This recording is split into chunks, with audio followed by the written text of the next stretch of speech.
Today on the newscast, a top Iranian Revolutionary Guard Corps colonel has been assassinated, and Iran is now vowing revenge. Will Israel be the target? Get all the breaking details next.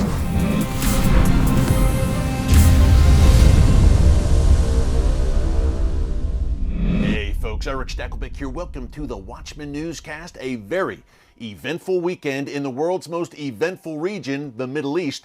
Let's start first with the breaking news, then we will do a deeper background breakdown on what it all means and where we go next. Before I get into it, just a quick reminder to subscribe here to the Watchman News channel and click the notification bell so you get alerts every time a new video is posted. And what a video, what an update we have for you today.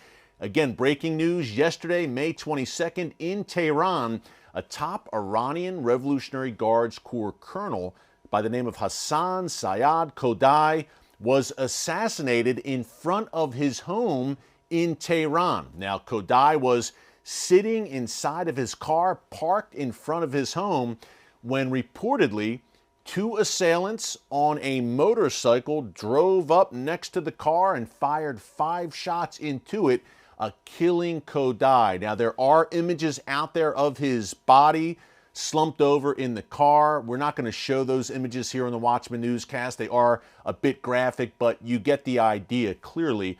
A top Iranian terror planner is now dead, and it appears that he was intentionally targeted. Now, we'll get into Khodai a bit more in a minute and what he was in charge of, the terror planning in the Middle East and beyond. But first, okay, who was behind this? Well, no one has claimed responsibility. That's number one.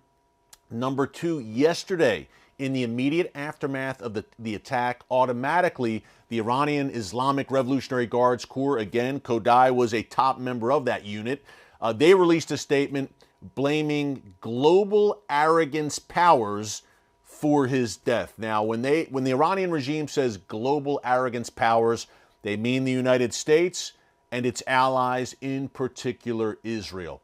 Today, Monday, May 23rd, the Iranian President Ebrahim Raisi, also known as the Butcher of Tehran, many times here in the newscast we have outlined his nefarious activities over the years.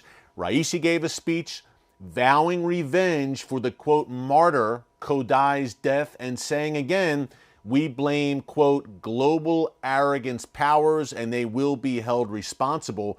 So the U.S. and Israel in particular on high alert now. Obviously, Israel in particular with embassies and Israeli and Jewish targets, consulates around the world have upped their security there, which is interesting because Hassan Khodai, who was killed, one of his tasks was planning attacks against Jewish and Israeli targets worldwide. Well, again, the claim of responsibility did not come from Israel or from anyone, but this seems to bear the hallmarks, this elimination of this Iranian terror planner, of previous Mossad attacks in Iran and elsewhere throughout the region where motorcycles have been used. It's kind of almost a drive-by situation. We've seen Iranian scientists, for instance, over the past decade plus, eliminated in the streets of Iran, inside Iran, by similar kinds of means that we saw used yesterday against Khodai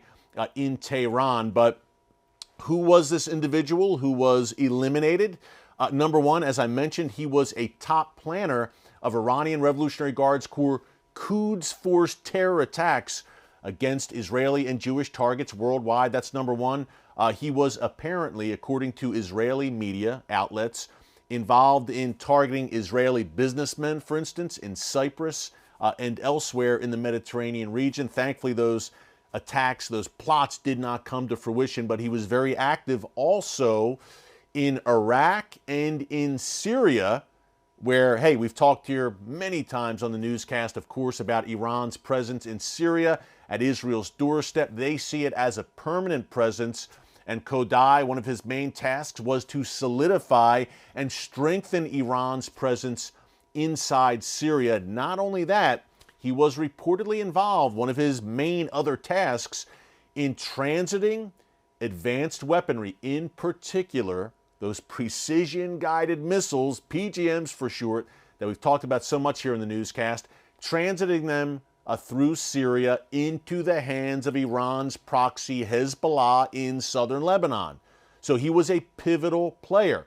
On Friday, we talked about the son-in-law of Qasem Soleimani, the former head of Iran's Revolutionary Guard Corps, who also was eliminated in a U.S. drone strike back in January 2020. His son-in-law, as we talked about on Friday's newscast, check it out here in our archives if you missed it, right under newscasts. Soleimani's kinfolk is carrying on the dubious family business, and he also is helping reportedly to transit those PGM parts and advanced weapons parts from Iran into Syria, into the hands of Hezbollah. So the fact that the Israel Defense Forces released that information about Soleimani's son-in-law on Friday is pretty interesting. And if I were him, I would kind of be looking over my shoulder. I'd say, secondly, the killing of Khodai. And again, no one has claimed responsibility for it. But look, this was a guy who was deeply involved in targeting not only the state of Israel at its doorstep in Syria, but Jews and Israelis around the world. He was a big fish. Again, this is an elimination of an Iranian terror master. How many have we seen since January 2020? Well, folks, let's do the roll call, and you can see why the Iranian regime is hell-bent on revenge. Of course, the aforementioned terror kingpin, Qasem Soleimani, who I mentioned, eliminated in a U.S. drone strike in January 2020. Iran is still vowing revenge for his death. He was really an irreplaceable figure in the Iranian regime. That's one. Secondly, to my mind, another virtually irreplaceable figure in the Iranian regime, Mohsen Fakhrizadeh, eliminated in Iran in November 2020, reportedly by Israel's Mossad. And now we have Khodai eliminated yesterday. This is three big fish, folks, in the past 2.5 years that are very tough for the Iranian regime to replace. They had very, let's say, significant and important portfolios, if you could use that word. Qasem Soleimani, of course, in charge of all of Iran's external terror operations as the head of that Quds Force unit within the IRGC. That's short for the Islamic Revolutionary Guard Corps.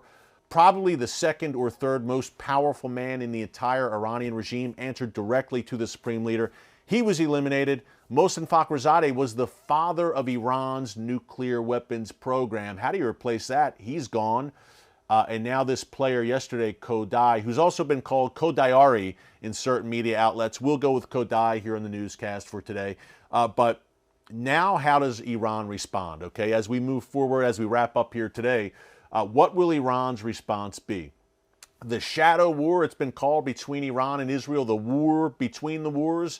This thing's out of the shadows, folks. Let's be very forthcoming about it. This is out in the open, and Iran is vowing revenge, and you have to think, if you're the Iranian regime, that they're looking to save face a bit. Not only that, those three major assassinations I discussed a minute ago, but look, Iran's nuclear facilities, its ballistic missile stockpiles, its ballistic missile and drone factories inside Iran on Iranian soil have been consistently and successfully targeted. To say the Iranian regime, the Iranian Revolutionary Guard Corps have egg on their face is an understatement. And in 2018, when Israel's Mossad swooped in, this daring operation, taking Iranian nuclear files out of Tehran, and then the former Prime Minister Benjamin Netanyahu exposed them to the world, Israel has flat out embarrassed Iran time and time and time again, right under the regime's noses on Iranian soil. It doesn't get much worse than that.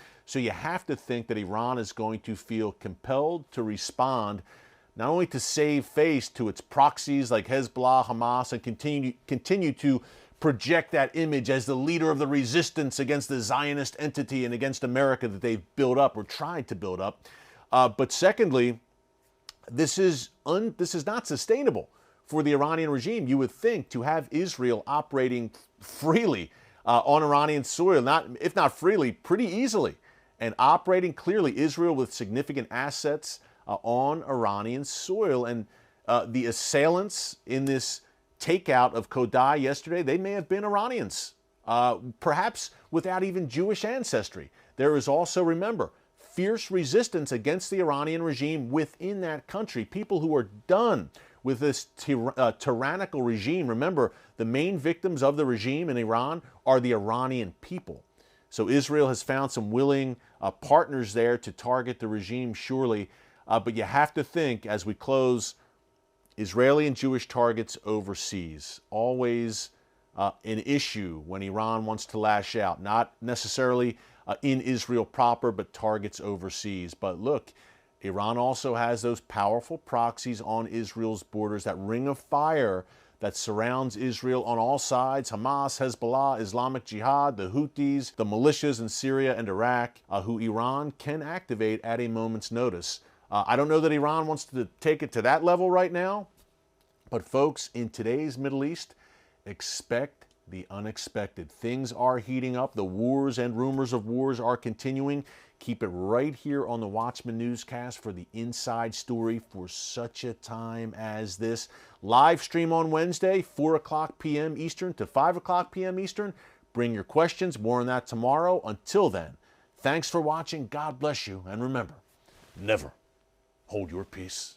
Hey everyone, thanks for checking out the Watchman Newscast. If you enjoyed this episode and want to see more, make sure you go ahead and hit the like button, click subscribe, and tap the bell icon to turn on notifications for new Watchman Newscast episodes every weekday.